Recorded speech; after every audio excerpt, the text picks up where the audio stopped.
राधे राधे दोस्तों, स्वागत है आपका फिर से एक नई क्लास में। और आज हम आप लोगों के लिए आए हैं पार्ट 2। पिछले क्लासों में पार्ट 1 हम लोगों ने देखा था और आपको बता दें कि ये स्पीडी पब्लिकेशन का बिहार दरोगा के लिए निकाला गया बुक है। ये जो बुक है विभिन्न एग्जामों को कवर करेगा, जैसे बिहार दरोगा, बिहार पुलिस मद्य निषेध और AEDO, BSSC, CGL। तो हम लोगों ने पिछले क्लास में यहाँ तक पढ़ लिए थे। अब हम आगे से स्टार्ट करेंगे। कालकोठरी तक पढ़े थे, उसके बाद हम आगे यहाँ पे स्टार्ट करेंगे। तो आज का जो है पहला क्वेश्चन है कि ब्लैक होल की घटना किस अंग्रेज ने बताया था। तो इसका जो आंसर होगा वह हॉलवेल होगा। अगला क्वेश्चन है कि अलीनगर की संधि कब हुई थी। तो अलीनगर की संधि जो है वह 9 फरवरी 1757 को सिराजुद्दौला और रॉबर्ट क्लाइव के बीच में हुई थी। अगला क्वेश्चन है प्लासी का युद्ध कब हुआ था। तो 23 जून 1757 को अंग्रेज के सेनापति रॉबर्ट क्लाइव और बंगाल के नवाब सिराजुद्दौला के बीच हुआ था, जिसमें कि सिराजुद्दौला हार गया था। अगला क्वेश्चन है कि सिराजुद्दौला को हराने का प्रमुख कारण क्या था। मतलब उसको हारने का प्रमुख कारण जो था वह उसके सेनापति मीर जाफर के धोखाधड़ी के कारण सिराजुद्दौला हार गया युद्ध।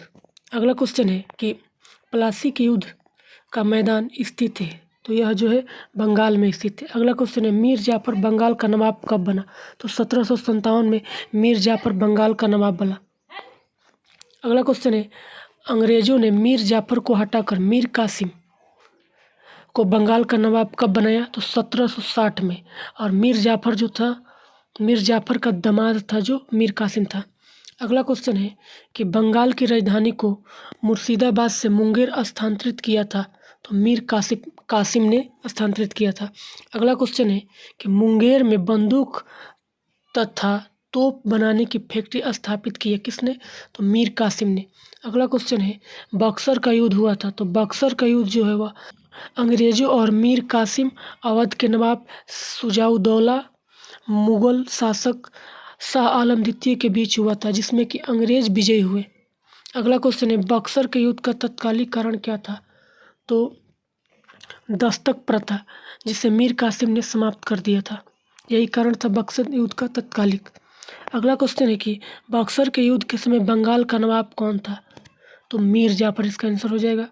अगला क्वेश्चन है कि बक्सर के युद्ध में अंग्रेजों का सेनापति कौन था। तो हेक्टर मुनरो था। और बक्सर का युद्ध कब हुआ था। तो 22 अक्टूबर 1764 ईस्वी को हुआ था।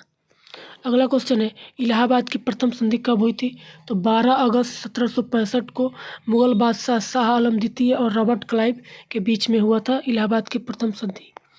अगला क्वेश्चन है कि शाह आलम द्वितीय ने ईस्ट इंडिया कंपनी को बंगाल, बिहार तथा उड़ीसा की दीवानी प्रदान की कब। तो इसका आंसर हो जाएगा इलाहाबाद के प्रथम संधि के तहत।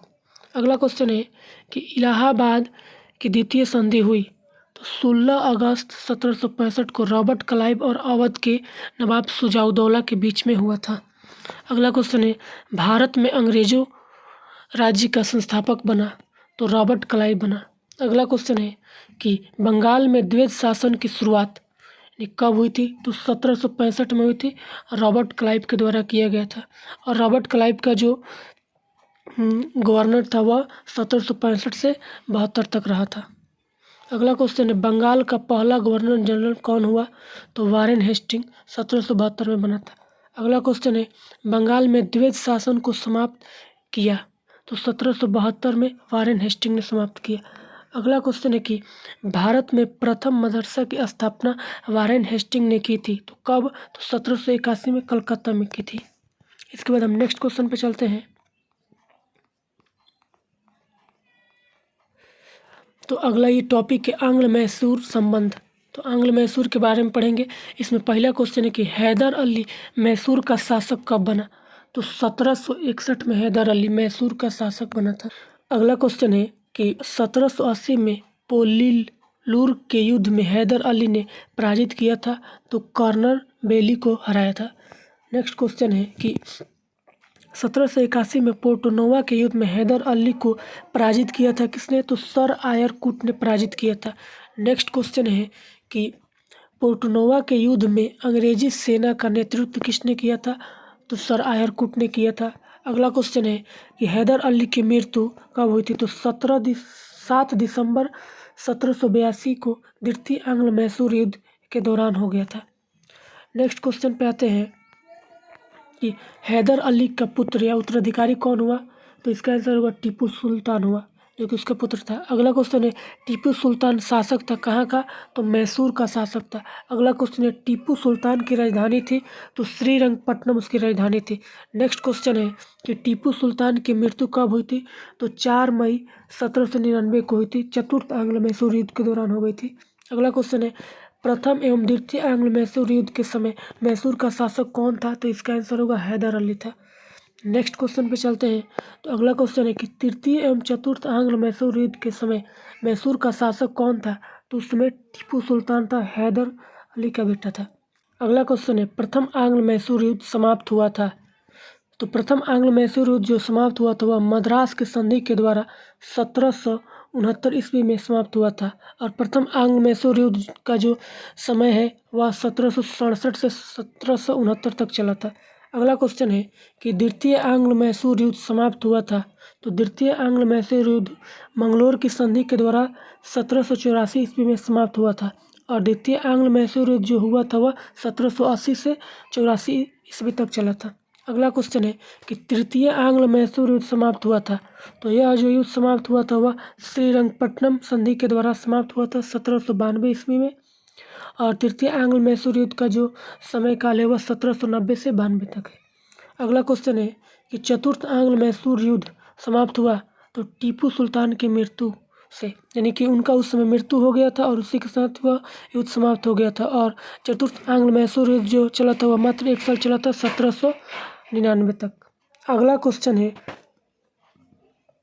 श्रीरंगपट्टनम में स्वतंत्रता का वृक्ष लगवाया था, तो इसका आंसर होगा टीपू सुल्तान है, जिन्हें शेरे ए मैसूर कहा जाता है।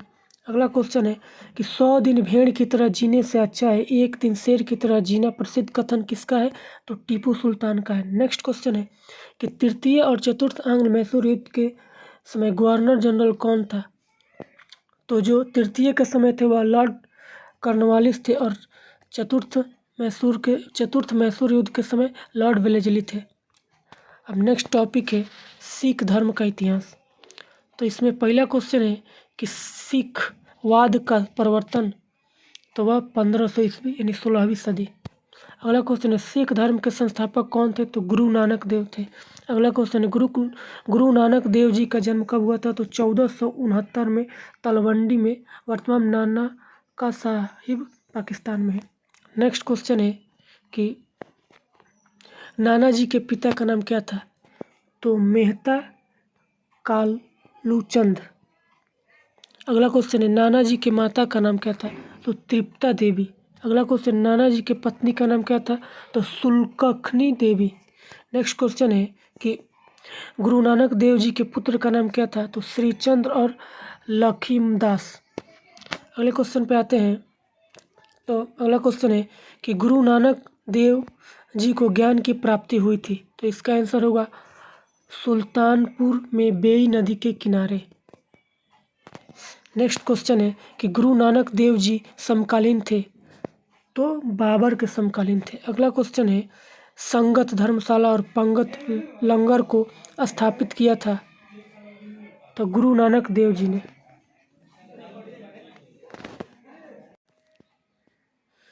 अगला क्वेश्चन है गुरु नानक देव जी की मृत्यु हुई थी, तो इसका जो आंसर होगा वह 1539 में करतारपुर पाकिस्तान में हुआ था। नेक्स्ट क्वेश्चन है कि गुरु नानक देव जी का उत्तराधिकारी हुए, तो गुरु अंगद हुए। गुरुमुखी लिपि के जनक गुरु अंगद को ही कहा जाता है। अगला क्वेश्चन है कि गुरु अंगद देव जी का आरंभिक या बचपन का नाम क्या था, तो भाई लहना। और ये जो थे वह सिख के दूसरे गुरु थे और पहले गुरु गुरु नानक थे। अगला क्वेश्चन है लंगर व्यवस्था को अस्थायी किसने बनाया, तो गुरु अंगद ने।